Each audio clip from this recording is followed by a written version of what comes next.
Au 35e jour de confinement, entre les murs d'une chambre d'EHPAD. On perd un petit peu l'espoir, on s'étiole tout seul dans les chambres. Un peu de répit pour les familles. Depuis ce matin, au cas par cas, les visites peuvent reprendre, très encadrées. Quand ils vont arriver, on va faire enlever tout ce qui est bijoux.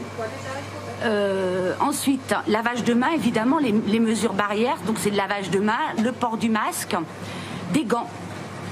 Et ensuite, ils vont aller s'installer dans l'espace dédié aux visites. C'est extraordinaire, c'est de pouvoir renouer ses liens, quoi. De temps en temps, lui parler, même si c'est 2 mètres, mais c'est très, très, très important. Et pas que pour moi. Un pas de plus vers la reprise d'une vie normale? Pas encore. À partir du 11 mai, ce ne sera pas exactement la vie d'avant le confinement. Pas tout de suite. Pendant plus de 2h30, le Premier ministre et son ministre de la Santé hier ont fait un peu de pédagogie, expliquant, réexpliquant méthodiquement les gestes barrières. L'importance du lavage des mains, d'éviter de tousser vers les personnes qui sont face à vous, en préférant tousser dans son coude. Certaines pistes de travail à appliquer pour le déconfinement sont évoquées, mais pas vraiment précisées. Dans les entreprises, les gestes barrières et la distanciation sociale doivent passer d'abord, lorsque c'est possible, par le maintien du télétravail.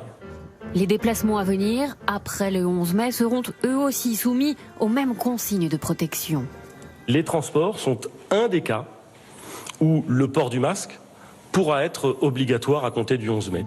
Également évoqué par le Premier ministre, un des sujets de polémique en France, celui des tests qui devront être effectués en urgence. Pour pouvoir recommencer à vivre normalement, si j'ose dire, avec ce virus qui circule, nous allons devoir tester et tester vite et massivement tous ceux qui sont susceptibles de le porter. L'opposition politique s'inquiète du manque de tests, du manque de masques et de visibilité du secteur économique. Aujourd'hui, nous n'avons pas testé et par conséquent, nous n'avons pas isolé. Aujourd'hui, nous manquons de tout. De tests, de blouses, de masques et par conséquent, effectivement, l'on s'inquiète du retard qui est pris. J'appelle le président de la République, j'appelle le Premier ministre et son gouvernement à travailler beaucoup plus avec tous les acteurs locaux, avec tous ces secteurs économiques qui sont aujourd'hui tellement angoissés et qui apprennent à travers ces interventions du Premier ministre ou du Président de la République, si ils vont survivre ou pas. Et surtout, le plus souvent, ils n'apprennent rien de précis. Pour les vacances d'été, la liberté d'aller et venir et de se réunir, beaucoup de questions sans réponse. Le gouvernement promet d'être plus précis dans 15 jours.